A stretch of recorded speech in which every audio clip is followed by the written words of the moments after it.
Hi, Tels, Austin. Kamusta na dyan? Pasensya na, hindi ako nakauwi. Alam niyo na, dahil na-hold up ako. Na-hold up ako ng buntis. Teka, sino ba yung charge ng ano dyan, ng fireworks? Teka, wag niyo muna sisindihan yan ha. Hindi pa bayad dyan. Ako, may utang pa ako dyan. Sana makahabol tong message ko, ano? To my baby girl, my one and only baby girl. Tels, syempre nag-isa. Yun ang akala niya, no? My baby is now with a baby. I'm proud of you, Tels. Well appreciated. Kahit lagi mo ini-scam. Nai-scam ako eh. Lagi. Yung sinabi mo buntis ka, I have so many emotion at once.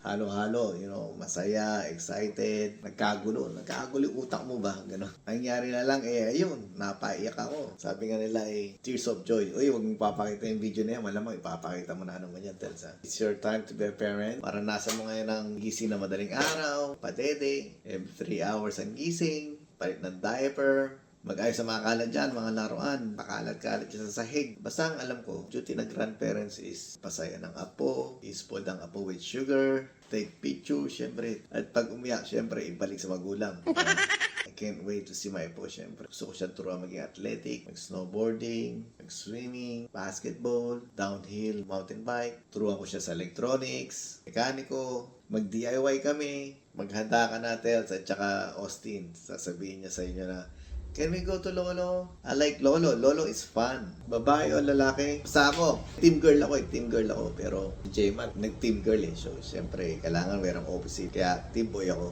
Go, team boy! Team boy!